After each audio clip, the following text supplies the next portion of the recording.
Um, all right, now we're officially recording. So for those of you who don't know me, my name is Patrick McQueen. I'm a real estate attorney here in Arizona. I've been doing this 17 or 18 years now. Our firm handles all sorts of real estate related matters. That's really all we do is real estate stuff, whether it's commercial, residential, litigation, or transactional. If it involves real estate, we do it. Today, we're going to go over about four or five kind of hot topics that we're seeing in the commercial real estate space. And it's going to be a fairly broad look into different areas of that space. Some of it's going to deal with self-storage. Some of it's actually going to deal with short-term rentals. And so we're going to cover a broad variety of recent cases and the things that we're really seeing cross our desk. And so hopefully this will be some good information for you that helps you in your business and in your practice. The first sort of area comes actually in the short-term rental arena, okay? And a lot of people use short-term rentals as a commercial business. If you set it up through an LLC, it's considered a business now. And so it's no longer just a mom and pop, somebody's renting out their house. People are using these as legitimate businesses. And if you do have a short-term rental, you ought to consider setting it up as a business, as an LLC, getting the correct type of insurance, okay? I bring up short-term rentals, not because it traditionally fits into the normal commercial real estate realm, but because we just had a huge new case that came out from the Arizona Supreme Court that is going to really change the industry, I think, or support those who are already involved in the industry or further the industry here in Arizona, okay? So we had this huge new case. It's called the Callaway case, not Callaway like the golf brand, but Callaway, K-A-L-W-A-Y. This case came out at the beginning of last week. And since 2016 here in Arizona, we've had state law that basically says cities, towns, and municipalities really can't govern in the areas of short-term rentals, okay? But HOAs can. HOAs do govern short-term rentals.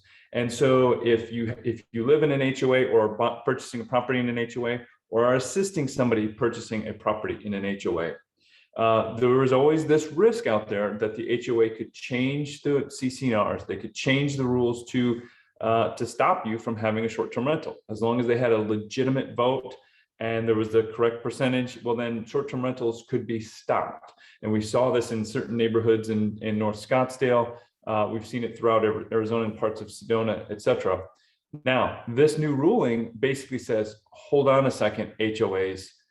You've really got to really analyze what's in those HOA documents before any of this can happen, before you can shut down short-term rentals, okay?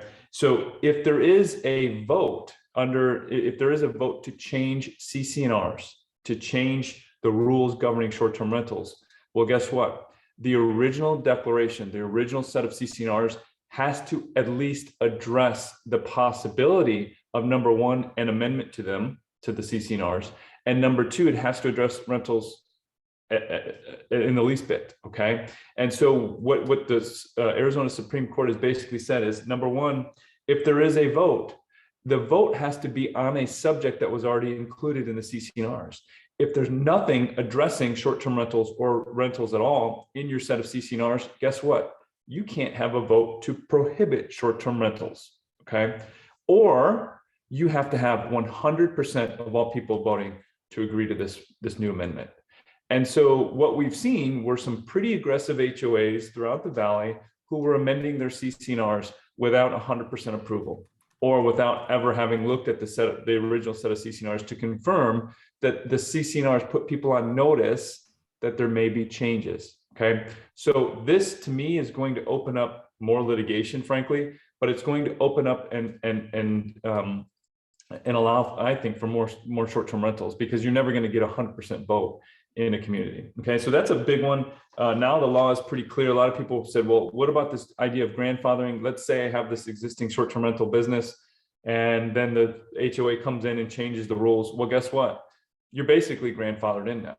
And so that's what this case stands for. And so it's a pretty big case. We were kind of waiting for it to come down for about 2 years. Pretty big if you're helping people purchase short-term rentals, okay?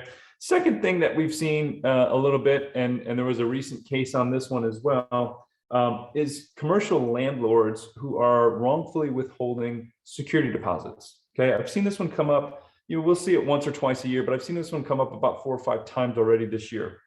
And the landlords seem to be getting a little aggressive and trying to keep the tenants, the commercial tenants, security deposit. Sometimes what they'll do is they'll include, or they'll try to make up for a past due amount that they never collected late rent on from a year ago, or they never collected the past due amount on. So if there was a $50 a day penalty, they never collected that. Well, now they're trying to collect it and take it out of the security deposit. Or I've seen a couple of situations where the tenants say, okay, look, I'm terminating this lease. Can you keep my personal property, my inventory? I don't need it anymore. And what the landlords will do is they'll charge for that, even though they never mentioned that in the beginning. Or the landlords are trying to backdoor some operating expenses at the last minute and say, well, my operating expenses have just gone up due to consumer price index going up, et cetera. I'm going to charge that back to you and apply it to your security deposit. Well, you really can't do these things, but the tenants are sometimes in a tough situation because maybe there's a $10,000 security deposit for a nail salon or hair salon or whatever it is, and the tenants don't really want to do anything about it. They can't really do anything about it. They feel like they can't do anything about it because it's not worth hiring an attorney to go for $10,000 in most cases. And so what a lot of commercial tenants did over the last couple of years is they would file a claim under ARS 1321. ARS 1321 basically says if a landlord wrongfully withholds a security deposit at the end of a lease, then the landlord is obligated, if they're wrong in calculating the numbers, or if they've taken too long in holding onto that money, if they've wrongfully done that, the tenant is entitled to treble damages. I'm not saying trouble, I'm saying treble, T-R-E-B-L-E, okay? And that's a type of damage that doubles what it is your security deposit was. So if the security deposit was $10,000 and I now have to go over after my landlord for wrongfully withholding my rent, well, guess what? I'm now entitled to $30,000 if I prevail, okay? And so that's ARS 33-1321. But the big but here is, the courts have said over the last year and a half or 2 years now, 33-1321 only applies in the residential context. And so if you're a commercial tenant who has tried to do one of these things, it doesn't work, okay? And so what we've advised clients to do is that if this is a concern, if this has happened to you in the past, there's 2 things you can do. You can include a request for a walkthrough at the end of the lease termination, okay? It's a full walkthrough. You have the ability to be there. A lot of times in the commercial setting, you don't have the ability to be there, or it's just not brought up. So start including that in your leases now, and you can negotiate for double damages and put that in your lease agreement. And so what we've done is started including those things. So if you're representing a commercial tenant, those are 2 things that you may want to consider if your tenant has ever expressed that concern or brought that issue up, okay? So first issue is the short-term rental change. Second issue that we've seen a lot of is this wrongful withholding of commercial security deposit. We see it pop up, fairly regularly, but more so over the last couple of months for whatever reason, okay? Now, we've also got a new corporate case that has just come out, a new case involving limited liability companies, okay? And a lot of people hold their commercial properties or their rental properties through an LLC, and I think that's a great idea. I've always thought that's a great idea, okay? And what we had was in the commercial landlord-tenant situation, we had a tenant who actually suffered some injuries. This tenant turns around, sues the landlord, and says, I'm suing you as an entity. I'm suing you as the LLC, the owner of the building, and I'm also suing the individual owner of the LLC for no other reason other than you're a single member LLC. All right. And so in this particular situation, this was very concerning to a lot of attorneys, particularly those who create LLCs. This was particularly concerning for owners and operators who operate through single member LLCs, because that's a very, very traditional commercial way to hold property. It's a very smart way to hold property. And the courts have said, no, here in Arizona, we are okay with the concept of a single member LLC. So if I own an LLC by myself, that's okay. That doesn't defeat my protection, the protection that I have through my limited liability company. And that's huge, because in other states, namely California, Colorado, there has been this sort of waning protection. There's been this sort of idea that, well, if Patrick owns an LLC and he operates the LLC by himself, well, he's really one and the same as the LLC. So why does he even need an LLC? And so what this case stands for here in Arizona is that our protection, if we set up LLCs, remains strong. Now, there are certain things you have to do to maintain that level of protection, that level of corporate separateness. You have to file articles of organization. You have to have an operating agreement. You may have to have annual meetings and keep track of minutes, okay? You have to have a separate bank account. You have to title things in the name of the LLC. These are all basic steps that you have to maintain in order to keep that protection, okay? And so when we see people who are, sharing Wells Fargo accounts with their LLC, or they don't properly document what's happening on behalf of the corporation, they don't put the property in the name of the LLC because they think just having an LLC is enough. Yeah, those you can get into trouble for. But just by virtue of having a single member, a single one owner member, or a husband and a wife who own this property together, that's not going to lose your protection, not here in Arizona, okay?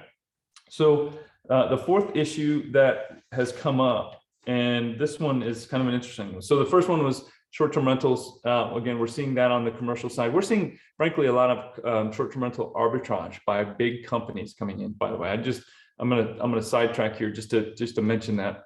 We're seeing big, venture funds coming in from all other states and putting together venture money to do short-term rental arbitrage. And short-term rental arbitrage basically refers to, particularly in the commercial setting, refers to a situation in which a single set of owners or a single set of folks, investors, comes in and rents out an apartment building or rents out a floor at an apartment complex, and says, hey, look, we're going to rent these out at above market rent, and we're going to do short-term rentals out of these apartment complexes.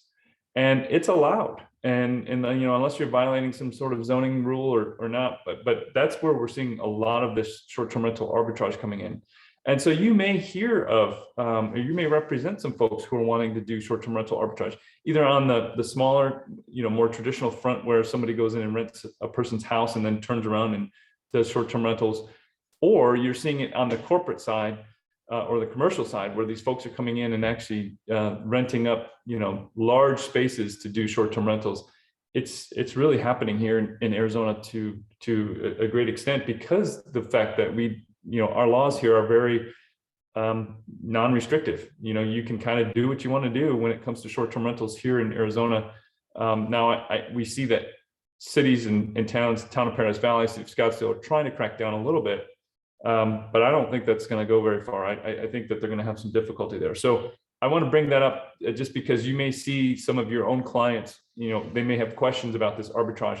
Is it legal? It's perfectly legal. The analysis to determine what short-term rental, or whether short-term rental arbitrage is allowed, is number one, we look to see if there are statutes that prohibit it. Is there a regulatory scheme that prohibits short-term rental arbitrage?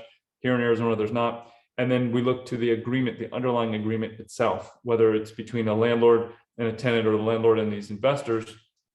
Are those prohibited by the lease agreement, by the underlying agreement? And in many instances, they're not. Okay, so you can usually do these. So those are happening on the commercial side, pretty big, and just something to keep in mind. So again, on the short-term rental side, we're seeing a lot of stuff, and it's proliferating into the commercial space. We also just had that case come down, which is very positive news for investors who own through an LLC, so long as you do those 4 or 5 things that I mentioned. You filing articles, you're keeping proper paperwork, that sort of stuff, and so keep that in mind. And then on the commercial leasing side, we're seeing some interesting fights, I guess. So in many instances, if you look at the lease agreement that a landlord and tenant sign, there's usually a renewal clause, or there's something that says, hey, I as the tenant am entitled to renew my lease for the next 3 years after the initial term expires. And so you'll have an initial term of 5 or 10 years, and then 2 subsequent rights to renew. Okay. Or you'll have a situation where the lease spells out that monthly base rent for the first couple of years is going to be $5,000 a month or $6,000 a month, $7,000 a month.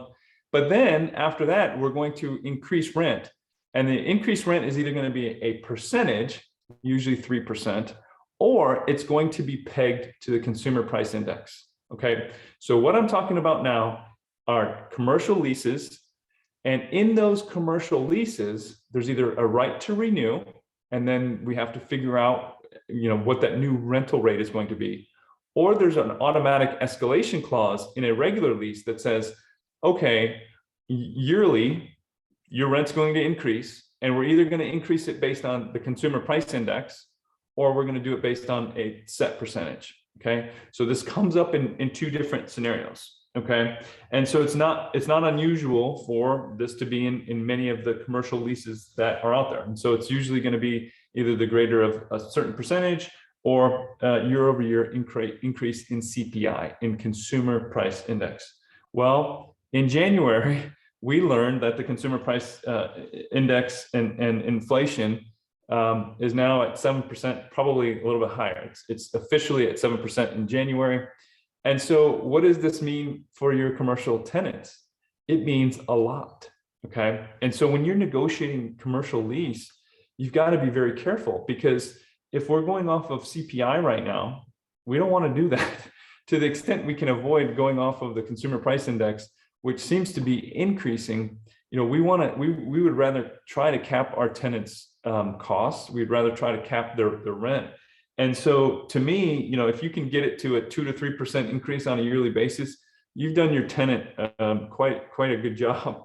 If you've got that sort of language where it says, hey, it's going to be the greater of CPI or a certain percentage, then you may have a tough client to deal with, because they're not going to be happy because the CPI has gone up so much. So that's something I'm hopeful you guys can keep an eye out on. I've represented a tenant in they wanted to renew their lease at a mall of all places right now, and it was pegged to CPI, and I just said, I don't know what to tell you, because there's not much you can do. And so they signed it. They didn't want to do it, but they ultimately signed it, and so the rent increased 7% year over year, and that can be big for smaller tenants, for any tenant, frankly.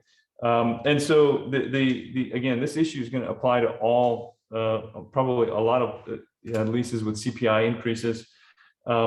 And if the tenants have been used to 2 or 3% a year in an increase, these next couple of years may be a little bit steeper. And what this is also doing is going to increase the actual base rent amounts from now and into the future. Because if we're raising it 2 to 3% and then we're bumping it to 7%, it's not going to go down. It's not going to reverse course. It can't. And so, base rents are going to increase on the commercial side. And so these are sort of things you may want to discuss with your folks, ahead of time, so that they're not, barking at you when they see these increases, or when they get the letter that the rent's going to increase. It's something to sort of plan for now, whether that means increasing prices or what, but it's something that's coming out. Now, the fifth thing that I want to mention, and by the way, if any of you have any questions, you're more than welcome to ask. You can throw it in the chat, or you can take yourself off of mute. We got a small group here, so we can be as intimate, and you can ask all the questions you want. I'm just going to kind of ramble through until somebody interrupts me. So again, we talked about the short-term rental stuff that I mentioned. We talked about the protection that a commercial owner has, a business owner, an LLC owner has. We talked about this CPI issue. Now I want to talk about doing proper due diligence. Okay, so what we see, when we get involved, we either help people do their own due diligence. If they want help reviewing title work or survey, or understanding zoning, or whatever it may be, looking at the leases, the underlying leases, if you're purchasing a commercial space. looking at rent rolls, making sure that all the I's are dotted and T's are crossed. But what we run into after the fact sometimes are folks that never did any real due diligence. And, that doesn't, to me, if I'm an agent, I'm wanting to put in an email saying, hey, you have 10 days to do whatever inspections you want to do, whatever, or however long it is. Sometimes it's longer, 60 days, 90 days, whatever it may be. You have the right to do environmental due diligence. You have the right to look at all these profit and loss statements. You have the right to look at these leases. You have the right to ask these questions. But just so many, and so put that in an email. Make sure you're outlining that so that your tenants can't come back and say, well, I didn't know I had the right to do or to look at these things. And so when we get involved after a closing happens or after somebody purchases one of these properties, it's oftentimes too late. You can't really go back after one of these single member LLCs because they have the protection that we just talked about. And so we're seeing people who are doing some poor due diligence work in connection with purchasing a building, in connection with doing a lease, in connection with investing in land. And so this has come up probably 2 or 3 times this year already. And in the same context, in the context of self-storage. So we're seeing self-storage as being a pretty hot commercial spot. And so, but people are getting burned. And so the first way we saw people getting burned is failing to review title work and a survey. Okay, so to me, that's one of the first things you're going to want to do as a commercial tenant or a commercial purchaser, as a buyer of a commercial building, whether it's self-storage or anything else, frankly, is you really want to do title and survey work. Okay, and so what happened in this particular self-storage issue was that there was a self-storage facility. This is here in Phoenix. There's a self-storage facility, and it was located pretty close to a restaurant. Okay, and on the title work and on the survey that the seller had, that the buyer just didn't review, there was a large easement for pipelines that ran from the restaurant through the land of right underneath the self-storage facility. And nobody had ever done anything with this stuff. The easement had been around since the 1980s, but it was basically a pipeline for sewage and water, et cetera, that ran right underneath the self-storage facility. Okay. And so right after closing, the restaurant comes over to this new owner of the self-storage facility and says, hey, we need to do all new pipes because our pipes are corroded. They don't work anymore. And we've been told that we need to do a new pipeline and redo the pipeline. And we want to enforce our easement rights that we have against your property, because there's this big easement that runs right underneath the self-storage facility coming from the restaurant going out to a main line. And our client says, yeah, right. What are you talking about? You're not going to dig up my property. You're not going to be able to dig up my land and exercise these easement rights. I didn't know that they existed. Well, had they looked at that title report and had they looked at the survey that was available, they would have seen that there was this big easement running right underneath the property. And that, chances are this could have happened, or there was the possibility that was out there. And so they needed to use that as part of their underwriting, use that as part of their risk analysis. They were paying all cash for this. They thought it was a great deal. And ultimately, this restaurant was able to build or to tear up quite a bit of ground at this self-storage facility. And the self-storage facility basically said couldn't do anything because it was already on the title report. It showed up as an exception to title.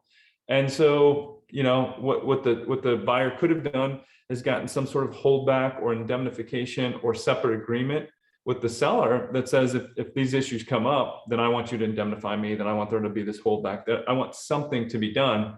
But in this case, they were kind of a sitting duck. And so the restaurant was able to tear up that driveway and portions of the self-storage facility to put in their pipeline. And so that was one issue. Let's see. So somebody has a question. In the case of a lease, do you put a due diligence period into the letter of intent? I'm very new to commercial. I need more classes. Sure, that's a great question. And you can. You can ask for some sort of due diligence or review period so that your tenant can actually review the CC&Rs or deed restrictions that are out there, so that they can actually understand what the sign requirements are. in many instances, a lot of tenants just feel so much pressure to sign the lease, and I get it. They want the building, they don't want the rents to go up. They want to understand what they're getting.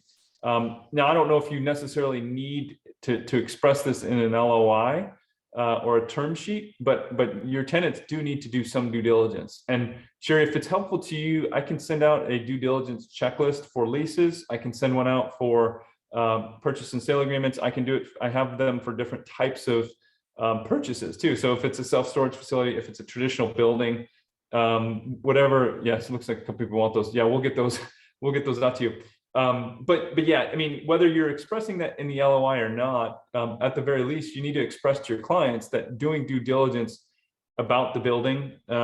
What we've run into many times, I've got an issue right now where a chiropractor that we represent is moving, and they want new signage, and that makes perfect sense. But guess what? They didn't know that they had to go to the city of Phoenix and make sure that it was their proposed sign was on the up and up with the zoning code.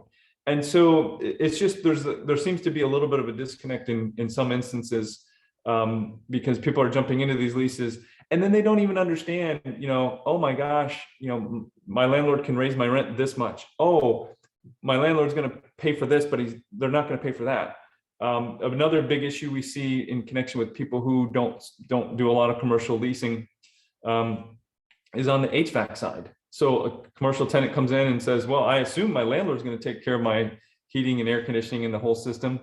And then they come in and then they read the lease after it's too late, in the middle of summer, and realize, oh, I've got to fix this on my dime because that's what the lease says. And so, there's some education certainly there that you guys can provide to your clients. And I think it'll help with the due diligence checklist. And I can also send you a list of, kind of the top 10 things. A lot of commercial tenants are new to the leasing game. They don't want to spend a lot of money. They just are used to signing the documents. And so I can send you kind of a top 10 memo of things that they need to look out for in these leases, things that can bite them in these leases. Parking's another one. We see a lot of people who goof up on parking. They don't know that they could have negotiated for additional parking spaces or covered parking spaces. They don't know that there may be a reciprocal easement that allows somebody else to come in and park where they thought they were going to park. They don't know that they have to. I've got one right now where the guy didn't know he had to continue to maintain or have the premises open 7 days a week. It's a flower shop. He only wanted to be open 6 days a week. Well, now the lease requires him 7 days, and so he's got to hire somebody else. Or do it himself. And so there's just a lot of education that probably could help in these situations. I just think a lot of folks just don't read these leases. They just are so excited to get in there, so excited to get a building. But I can send out, like I said, I can send out some checklists. I can send out some memos or whatever it is that may be helpful. So in that first particular situation involving self-storage, again, we saw the situation where a restaurant owner could come in and pretty much, and that was on a purchase. It wasn't on a commercial lease.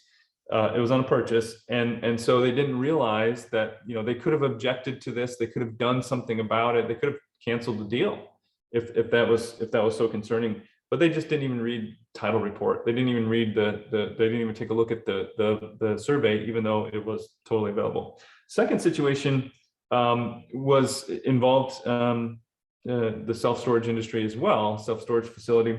And this was a failure on the buyer's part to actually review the underlying leases and the rent rolls. And so in connection with purchasing self-storage, frankly, in connection with purchasing a commercial building where you've got a multiple tenants, you're going to want to take a look at the underlying leases, because you don't want them to expire the day you get in there.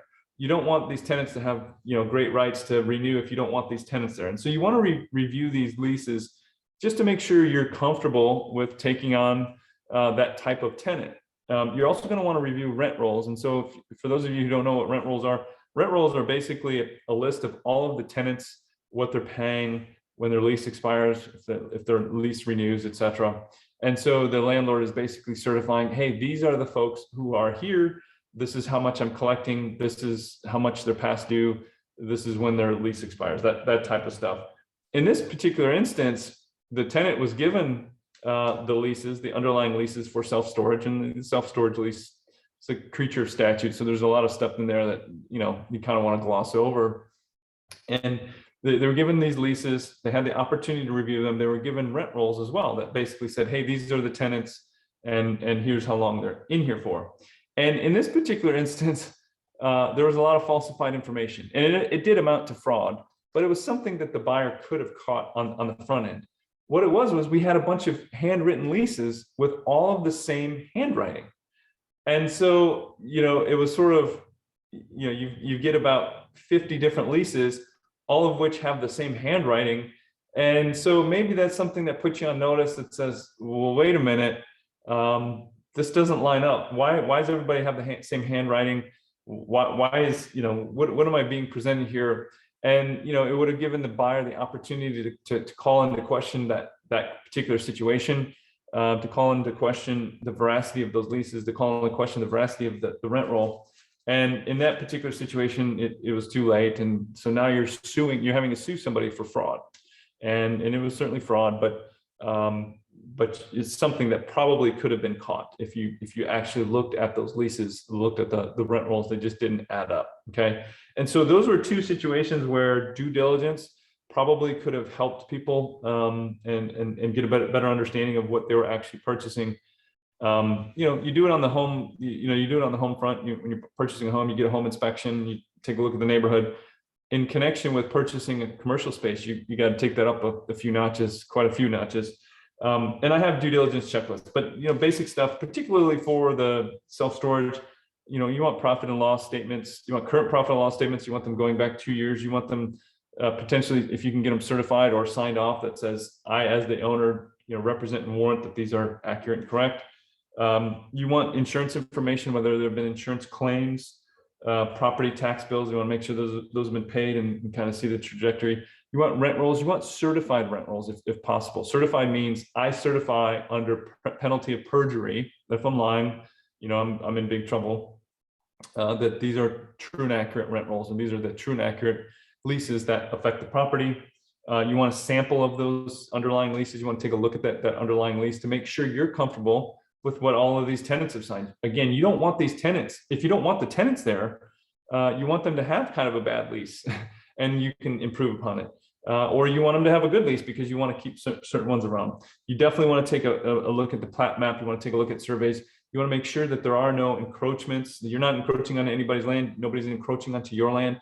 If somebody's encroaching onto your land, you know, if somebody's parking their car and they're using part of your parking space, but they're not allowed to, that's giving rise to adverse possession, or that's giving rise to prescriptive easement. Or if they've got a little outbuilding, you know, they've got their main building, but then they've got this little outbuilding for storage or whatever it is, and it's encroaching on your land, you need to know that because they may be taking your land at some point. And so that becomes an issue. Or you want to know where easements are, you want to know where power lines can go because you want to expand, you want to build, you want to do something else with the building.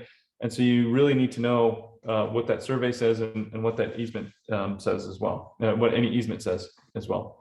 And then of course you want any service contracts. You want to take a look at service contracts, particularly if you're buying an apartment complex and there are service contracts for laundry, there are service contracts for the vending machines, there are service contracts for any number of things. You want to take a look at those for advertising, for marketing. You want to take a look at those because you need to understand, or your clients need to understand what it is that they're assuming when they purchase this property. They want to know what they're getting into. They want to know if these service providers can come after or have an obligation to provide services to a new buyer. Sometimes they terminate upon the seller no longer owning the property. And so you really need to take a look at all of these underlying documents, or the tenant or the purchaser does. Okay.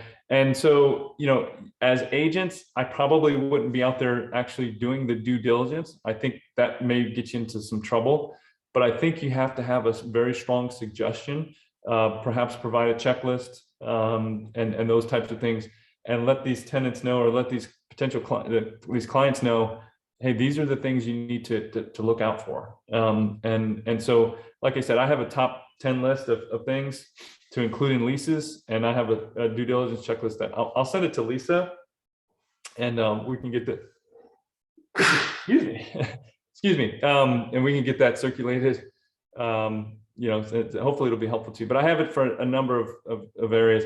You know, if you need a commercial lease, if you need a lease amendment, if you need a lease extension agreement, you know, let me know. If you need an estoppel certificate, if you need a form of rent roll, you know, there's no magic to that stuff, and you're more than welcome to take a look at it. And if it helps you, then great. I don't really have anything else. We talked about 5 things that we've seen sort of impact the commercial real estate realm over the last 3 months, January, February, March. If anybody has any questions, I'm happy to address those.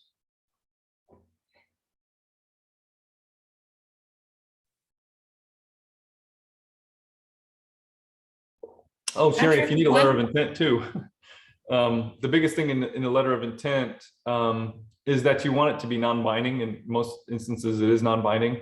A letter of intent can sometimes form a contract, but in most instances, you're going to have language in there that says it does not. It's just a memorialization of the parties, you know, preemptory agreement, I guess.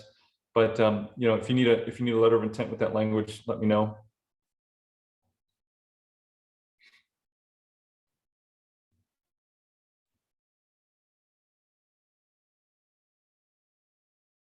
Anybody else?